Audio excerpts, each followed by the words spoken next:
iteka n'umunezero ntangere vyo gusubira kubana namwe banywanyi bacu mubana natwe mu makuru n'ibiganiro vya misi yose tubandanya gushikiriza kuri nombonesha kure yacu kandi yanyu Muhuza TV. Uyu ni umwanya tugiye kubageza ko amakuru biriko biravugwa bigezwe ko muri kano kanya ngaha mu gihugu c'u Burundi, akaba ari amakuru tuzagaruka kandi kubiriko biravugwa mu gisata ca politike ndetse n'igisata c'agateka kazina muntu.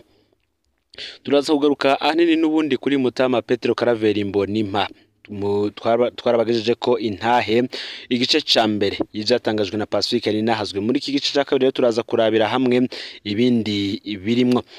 Mu gice ca mbere twarabiye hamwe urugamba rw'abanyagihugu rwo twarabiye hamwe ibyaranze ubuzima bwiwe, ingene yafashwe arapfungwa muri Rusama mu mwaka w'2014. Kuri ubu rero tugiye kugaruka ku rugamba rw'abanyagihugu rwo kumubohoza rwiswe isekeza ry'urwatsi rubisi, campagne du vendredi vert. Ubuhemu yakorewe n'icigwa benshi bakuye muri uru rugamba cyo kimwe n'izindi nkayo. Ni ntahe tugiye kubageza ko yashingiwe n'umwe mu barongoye amashiramwe haranira agateka kazina muntu Pacifique ninahazwe.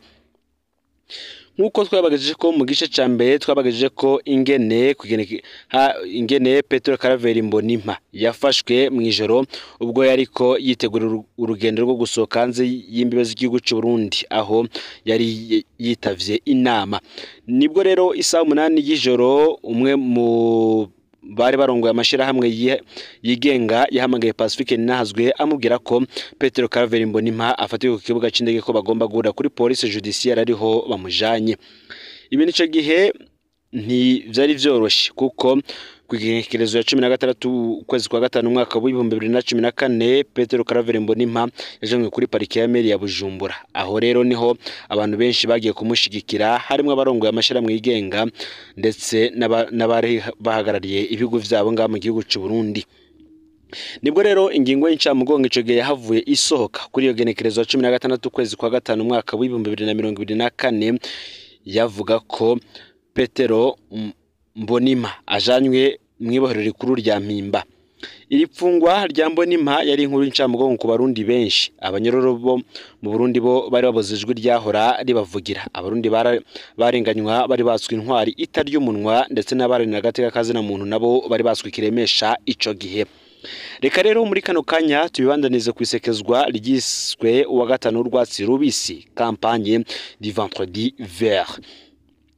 Ubutegetsi bwa Nkurunziza ntibworohewe kandi n'ifatwa rya Mutama Mbonimpa bwo nyene bwisanze bwitaye mu mutego. Inyuma y'indwi imwe gusa havutse isekezwa ryitwa campagne du vendredi vert. Iciyumviro cy'iryo sekeza caciye ku rubuga rwa Facebook, maze abantu benshi batanga ivyumviro vyabo bahuriza ko buri wa gatanu bagomba kwambara impuzu zirabura kugira ngo berekane umubabaro bafise. Mbonimpa yari yafashwe ku wa gatanu, niyo mpamvu rero benshi bahisemo ko bokwambara ivyirabura ku munsi wa gatanu. Ico ciyumviro benshi baragishimye baracunganira, maze baca bumvikana kwambara buri wa gatanu ibara ry'urwatsi rubisi. Iryo bara barituye kubera ari wo mwambaro Mutama Mbonimpa yari yambaye mwibohero, vyasigura ko twese tubaye bambonimpa ko twemera ko apfunzwe mu kibazo cacu. Iki Pacifique uti ikindi twashimye muri iryo bara nuko mwibendera ry'igihugu iryo bara risigura umwizero. Gutyo twavuga tuti ntitugandaye ahubwo dufise umwizero ko ifungwa rya Mbonimpa rizohindura ibintu. Pacifique ninahazwe mu ntayi yiwe akabandanya agira ati: kuwa gatanu wakurikiye mu mihingo yose y'igihugu harabonetse abantu bambara impuzu zisa n'urwatsi rubisi. Wa gatanu ukurikiye bariyongera cyane. Uko indwi yahera rero niko abambara impuzu z'urwatsi rubisi baba benshi cyane, mbere bitandukira no mu makungu. Amashiramwe menshi aharanira agateka kazina muntu arifatanya na twebwe mu Bubiligi, mu Bufaransa, muri Espagne, muri Amerika, muri Senegal, muri Cote d'Ivoire, mu Buganda n'ahandi. Kuri vendredi vert igira kabiri abatwara amaradio basavye abagendesha imiduga kuvuza amahoni isaha 6 z'umurango mu kiringo c'umunota. Abarundi ba muri Amerika n'ibihugu bihegereye nabo barakoze imyerekano imbere y'ibiro vy'umukuru w'igihugu ca Leta Zunze Ubumwe za Amerika Maison Blanche basaba irekurwa rya Mbonimpa. Ivyo bikorwa byose rero vyaratumye ubutegetsi bubura uko buvyifatamwo. Ntivyashoboka gufata abantu ngo bambaye ibara kanaka. Ntivyashoboka kandi no gufata unyonga imodoka ngavuga ijihoni. Uko Mbonimpa yaseruka muri Senare naho niko isinzi ry'abantu ryakubita hakazima bakamwakira umunyacubahiro. Ubutegetsi bwagezaho butangara kwiyumvira ingene bwohora buzana Mbonimpa mu butungane bumunyegeje, mu nyuma baranagerageza gukora ku buryo Mbonimpa yitavye muri sentare y'iyungururizo habundi muri societe civile atumwa ko mu yindi sentare kugira ngo abantu bajuragirike. Vyose vyarasenzwe. Mu nyuma rero hongeye ko indirimbo Orekura iyo ntama ya News Story ihinduka ururirimbo rw'isekeza Vendredi Vert. Iradiyo RPA ifatanya urwo rurimbo n'uduce tw'ijambo ry'incungu z'igihugu rwa Gasore na Ndadaye bavuga ubutungane. Ubutegetsi bwararengewe n'ivyo bintu vyose. CNC irabuze iyo ndirimbo n'amajambo y'incungu ko asubira gukoreshwa mu maradiyo.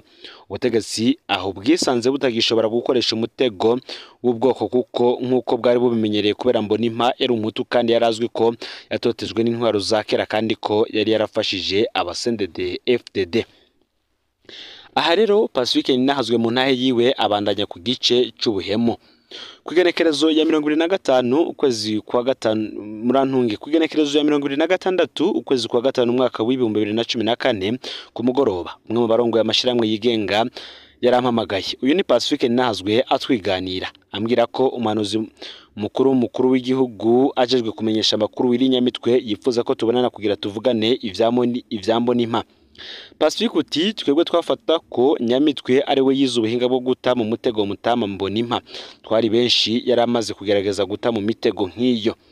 Nishiye ko yogenda bakabona nawe bamenyeranye hanyuma akambwira ivyo bavuganye. Nyamitwe ni yari umuntu wo kwizerwa. Ivyo vyashitse mu gihe nari nicaranye n'umwe mu barongozi w'amaradiyo yigenga mu Burundi bene umunyamabanga nshingwabikorwa wa Fokode. Uwo muyobozi w'iradiyo yaratwibiye ibanga uwo mugoroba ati mwebwe hariho ivyo mutazi.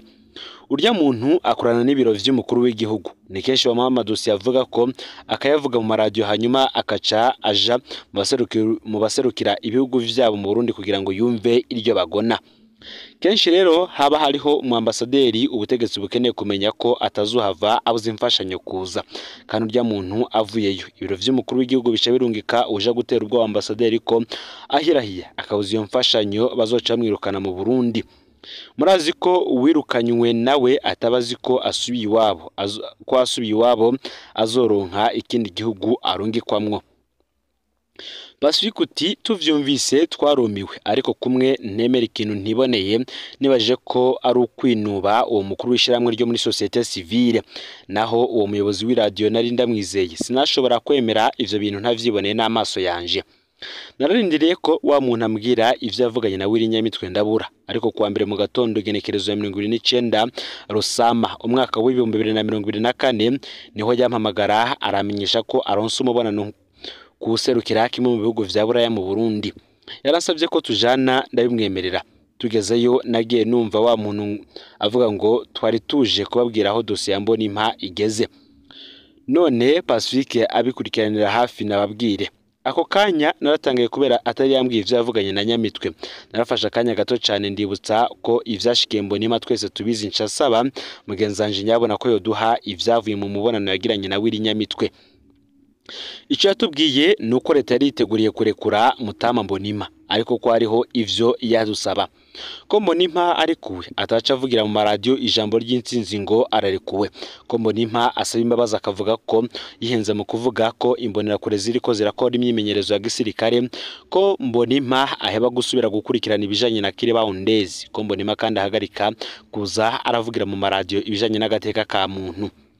Ivyo bintu ndavyumvise sinarindiriye ko ambasaderi avuga naciye mfata ijambo ndavyamiriza vyose ndavuga ko ari inzira ubutegetsi butoye ko yo kutunumya twese ko atankeka inyuma ya Mbonimpa nanje nari guca mfatwa bakansaba ivyo nyene n'abandi bose bakabagira uko nyene. Navuze nti nimba ari ivyo tuzoshaka dupfire mu munyororo maze kuvuga ambasaderi nawe yarafashe ijambo aranshigikira. Wa mugenzanje yaciye abaza ameze nk'ujiriwe ati none mweho mugiye kugira iki mu gihe leta yoguma ipfunze Mbonimpa. Ambasaderi yari yicaye mu ntebe izunguruka mbona arizungurukije kabiri yifashe mu maso hanyuma agira ati hariho igice c'imfashanyo igenewe ubushikiranganje bw'ubutungane twimirije gutanga ariko Mbonimpa atari kuwe ntizotangwa. ako kanya nca ndumirwa bimwe wa muyobozi w'iradiyo yatubwira nari impejeje kuvyibonera n'amaso yanje kandi sinavyigumijemwo aho nyene naciye mbwira ambasaderi amakuru nari imerutse kuronka ingene hari abantu bo muri societe civile bakoreshwa n'ibiro vy'umukuru w'igihugu mu kuneka abaserukira ibihugu vyabo mu Burundi. Narambwiye kandi ingene yabajeje kumena bene ayo mabanga haca haza umuhanuzi w'umukuru w'igihugu kubatera ubwoba ko bazirukanwa. Uyo mu ambasaderi yari umutama yanyishuye ati izo jewe ndabimenyereye kandi baramaze kundungikira abantera ubwoba. Jewe narabwiye ko bonyirukana aho bashakiye hose kubera iki ni igihugu ca nyuma nkoreyemwo. Mvuye ngaho nca nkukuru, mvuye ngaha nzonca nkukuruka. Mubonano waheze mugenzanje umengo yanyagiwe. Mu nyuma wa mugenzanje yarandondeye ngo tujane kuraba userukira woni mu Burundi.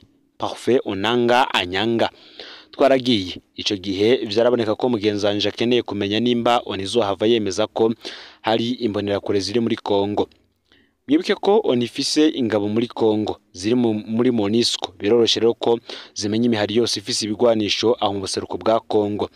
Parfait Onanga yaratwumvije mu rufasoni rwinshi ariko ntaco yatubwiye. Mu nyuma naramenye impamvu atavuze uwo munsi, hariho ivyo bari bazi. Ibibazo mugenzanje ariko aramubaza Onanga yarazi neza iyo bizananye. Nkuko Pacifique Nahazwe abandanye bivuga mu ntahe yiwe, amasoko menshi yahavuye yemeza ivya Kiriba Ondezi. Kuva muri Mukakaro umwaka w'ibihumbi 2014 nta banga ryari rikiriho kubijanye n'imbonerakure muri Kiriba Ondezi. Radio y'Abafaransa RFI yaravyemeje, yarakora inkuru nyinshi zivyerekeye. Ikinyamakuru Iwacu cyarakoze amatohoza kirayashira habona. Umenyesha makuru Gilbert niyo nkuru wa RPA yarishikiyeyo arahakwa no kwicwa ari kavayo. RPA ica irashira habona ivya Kiriba Ondezi. Mu buseruko bwa Kongo nyene hariho umushinga amateka yitwa Justin bitakwira nawe yari kariyamereza amabi yakorwa n'imbonerakure mu karere aserukira. Ibimenyetso rero vyerekana ko Mbonimpa atabeshe vyaguma vyiyongera. Ariko aho hose Mbonimpa we yaguma apfunzwe kugeza naho agwahara akaja mu bitaro. Muri Myandagaro umwaka w'ibihumbi 2014 ubutegetsi bwa Nkurunziza bwagize ikindi kibazo kijanye na Kiriba Ondezi. Harabikira batatu b'abataliyano kazi bakora muri Paroisse Guidon Maria Conforti mu Kamenge. Bano babikira rero bari basanzwe bakorera no mu buseruko bwa Kongo, banafise y'ibitaro bari bamaze kuvura imbonerakure zakomerekeye mu myimenyerezo ya Kiriba Ondezi. Bari banafise amabanga ajanye n'urudandazwa rwa magendo rw'ubutare n'imiti. General Adolphe Nshimirimana yakorera hagati y'u Burundi na Kongo. Ipfungwa rya Mbonimpa rero bamuhora kuvuga ukuri ryarababaje bano babikira bagiraho badashobora kuryihanganira. Nibwo rero ubutegetsi bwamenye ko ababikira bashaka kuja gusurira Mbonimpa mu butungane. Ubutegetsi bwaciye bugandagura babikira bubanje kubakerera kugenekerezo y'indwi ukwezi kw'icenda umwaka w'ibihumbi 2014 nk'uko nabo ivy'inkuru twabigarutseko. Aha rero ngo ubutegetsi bwaragondojwe cane. Aha rero niho Pacifique Nahazwe abandanya avuga ko ikibazo ca Mbonimpa cahindutse akananira abahinga ku butegetsi bwa Nkurunziza. Amakungu yafashe mu minwe ico kibazo ku rugero rutari bwigere tubona, nkuko mu mezi ane abarundi batigeze baruha muri campagne du vendredi vert. Uko iminsi yahera rero niko nyabona abarundi bitaba isekeza baba benshi. Mu ntango ya Nyakanga umwaka w'ibihumbi 2014 Pacifique uti jewe na Justine Nkurunziza yararongoye na Nikosome twarakoze urugendo i Buraya, aho twaca hose twavuga Mbonimpa n'ikibazo c'ikiringo ca gatatu. Ku kwezi nyene inama nshinga amateka y'abanyaburaya yarasohoye icemezo gikomeye gisaba ipfungurwa rya Mutama Mbonimpa. Inyuma y'abanyaburaya hakurikiye President Barack Obama wa Leta Zunze Ubumwe za Amerika nawe nyene asabire kurwa rya Mutama Mbonimpa. Benshi baracibuka umuvugizi wa Leta y'u Burundi Filipo Nzobonariba yishura ko President Obama atazi niyo Uburundi butumbereye. Akamo k'abarundi n'amakungu rero karagondoje Leta Nkurunziza iraremerwa maze Petro Karaveri Mbonimpa ararekurwa vy'agateganyo kwigenekerezo ya 2029 kwezi kw'icenda umwaka w'ibihumbi 2014. Ico gihe sentare nkuru ya Bujumbura yashinze ko Mutama Mbonimpa arekurwa ariko katarekuriwe kurengana imibe z'igisagara ca Bujumbura kandi ko azoguma yitaba ubutungane igihe cyose buzoba bumukeneye. Umunsi Mbonimpa arekurwa wabaye umunsi mukuru udasanzwe mu gisagara ca Bujumbura. Abanyagihugu baraje kumucira inzira ahaca kuva ku bitaro Bumereke baramuherekeza kugeza muhira aho yaba mu Carama. mu mabarabara aho yaca hose kari akanyamuneza. Indiri z'abarundi baratarika. Ubutegetsi bwa Nkurunziza ntibwigeze bumuharira ico kintu kuko bwabona ko yabupfukuye akabwerekana mu makungu. Bwavuye rero bugaragaza kumwica ku igenekerezo ya 3 ukwezi k'umunani umwaka wa 2015 nyuma y'umwaka, ariko naho nyene yarabaye igitangaro ararusimba. Bimwe mu vyigwa Pacifique Nazwe avuga ko yakuye muri iyi ntahe, nkuko ngo biri muri iyi ntahe mu ntahe nyinshi amaze gushikiriza. Ivyashikiye Mbonimpa vyaramuhaye kubona ubuhinga iperereza rikoresha mu gukurikirana imirwi itandukanye. Wama hariho abitwa bizigirwa muri iyo mirwi rimwe na rimwe usanga berekana umwe tudasanzwe mu vyo bakora, ariko igikorwa cabo kikaba ico kuneka ibikorerwa vyose muri iyo mirwi, ngo ntivyoroshe kubamenya kubera vy'ukuri baboneka nk'abizigirwa aho baba bari. Ni mugihe kandi Pacifique Nazwe avuga ko hatogira ko ikintu gikomeye cyaguye ubutegetsi bwa Nkurunziza mu ifungwa rya Mbonimpa kwabaye kubona Mbonimpa ashigikirwa n'amoko yose kandi bukaba budashobora kumushirako amacakubiri yakahise. Birahambaye rero ngo ko turwiza intwari nka Mbonimpa zivuga kuri zirwanira bose zidacagura kandi zirinda. Mouvement du vendredi vert yatumye habaho Mouvement du mardi vert yo kubohoza abo burugurika muri Ruhumu mu mwaka wa 2015. Ibi navyo tukazobigaruka ko bino bihe bibiri rero vyatumye abarundi bubahuka kubwira Nkurunziza ko batemera ikiringo cyo cya 3. Burya Uburundi bugona buri maso ngo nabandi batwara ntibaze basye bwose mu kurenganya abarundi. Ngaho rero amakuru yaragizwe ko muri kano kanya twagira tubashikirize igice cya 2 cy'iyi ntahe irabana n'ifungwa rya Mutama Petero Karaveri Mbonimpa. Aho uri hose rero ufite subscribe canke sabone niba utari wafyenda ko kugira ngo tuzucikanwe nadushikiriza usangize ano makuru bagenza aho bari hose kugira ngo nabo baje barashikirwa nabiriko biravugwa bigezwe ko ngaha mu gihugu cy'u Burundi, hanze y'imbezi igihugu cy'u Burundi ndetse n'amakungu ya kure. n'umuhuza TV Imana ibahezagire ibikorwa byanyu vya misi yose muriko murakora.